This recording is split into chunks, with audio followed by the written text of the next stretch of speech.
welcome to One Man's Collection. My name is Brett. Today I'm looking at the magazine number 35 of the Formula One car collection.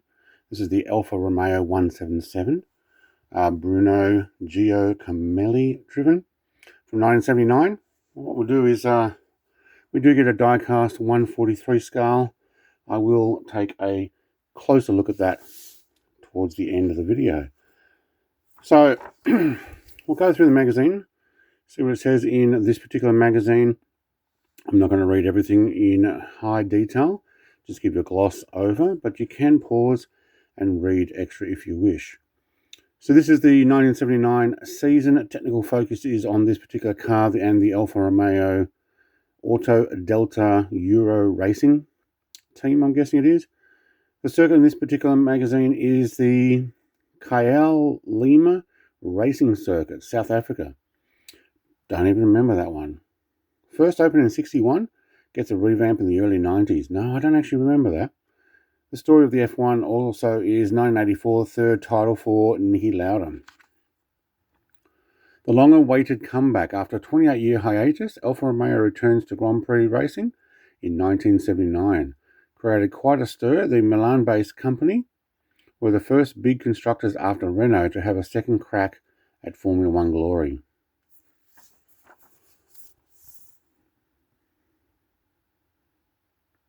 Promising debut at Zolder. Unexpected stars of 79 were Jacques Lafette and Legier, with French company, switched to Ford Cosworth engines. After a long stint with the V12 Matra units, the JS11 design by Gerard Descarroges, I'm sure I'm pronouncing that right, was one of the most effective of the ground effect cars. After managing the official Alfa Romeo Auto Delta team, the victorious 1975 World Sports Car Championship, German former driver Will, how do you pronounce that name? Corsen decided to turn his attention to Formula One. In 1978, plans for Corsen team to run Kojima came to nothing. Then the engineer Klaus Kapitza was entrusted to design the car from scratch. The WK-01 was an original yet inefficient racer, had no front wing, and the rear wing was small and positioned in front of the rear axle centerline. Substantially modified and made more traditional, the WK-004, assigned by Gianfranco Bancatelli, pictured here, failed to qualify in Spain and Belgium. After the racing team closed down, all the materials were sold to Arturo Mazzario. Oh, that didn't last very long, did it? And there's a bunch of names I do not know how to pronounce. Reitman, the case of the uncrowned king. Carlos Reitman left Ferrari in 1978 to join Lotus.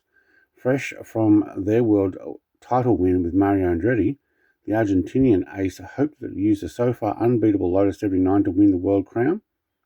That his driving talent certainly deserved. However, Colin Chapman's team fell into unexpected decline. The new Lotus 80 didn't work, and the old 79 had already been matched and surpassed by Ferrari, Williams, Ligier, and Renault. Yeah, there's been a bunch of drivers that dropped out of teams to go for the team that's won the championship, only to find that they're being caught up, and or they lose a lot of their staff members to other teams, get sniped with money. So the 177 from 1979, a rear longitudinal Alfa Romeo Type 115.12, the 12-cylinder boxer, 2.993. So it's a 3-litre boxer, V12. Okay, 520 horsepower, 12,000 RPM. Very good. The whole thing only weighs 600 kilograms. I think that was a minimum limit they had to be, or something like that. Name was not enough. The glorious Alfa Romeo brand and the inaugural world champions in 1950 returned to racing thanks to Carlo Chitti. After 5 disappointing years, however, management passed to Giampaolo Pavanello, who shut down the racing team 24 months later. Well, we know that they actually did come back, in name at least. Alright, moving on, historic South Africa track. The Kyalami circuit was a complex history. Original configuration opened in 1961. The track hosted the South African Grand Prix without interruption from 67 to 85, with more than 15 different drivers taking the checkered flag. However, the race was left out of the championship calendar between 86 and 91 as a sign of protest by the International Sports Federation against the racial segregation that existed in the country. But the World Championship returned in 2 years, 92 and 93, staged a new circuit following the sale of the land, which was previous circuit laid. Okay.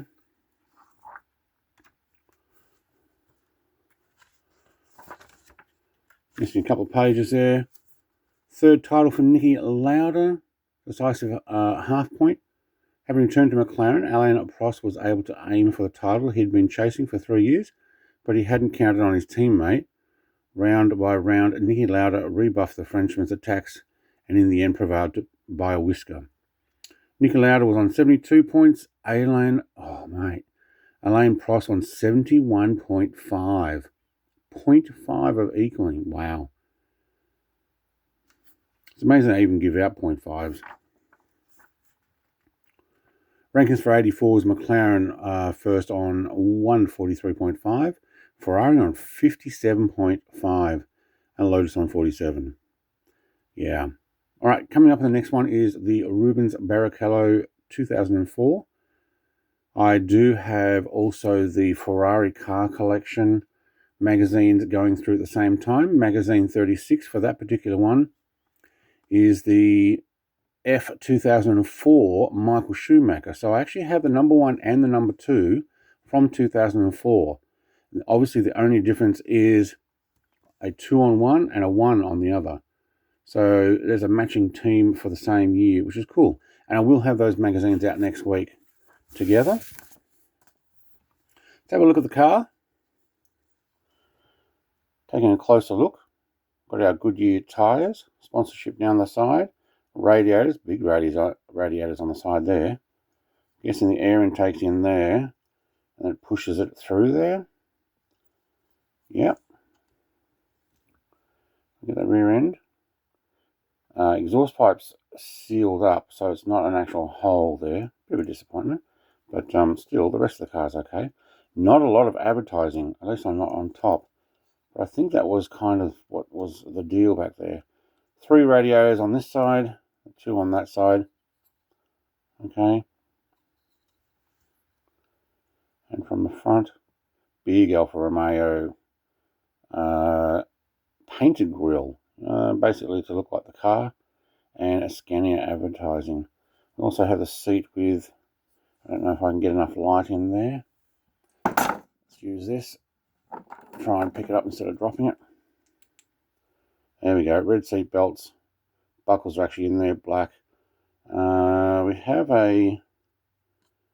just a black wheel. Yeah. I actually think these are really well done. I'll put this on the turntable so you can have a closer look. I do like these models. Thank you very much for watching. Like, comment, subscribe. I'll be back with number 36, the Barrichello Ferrari from 2004. Thanks for watching. Cheers. Bye.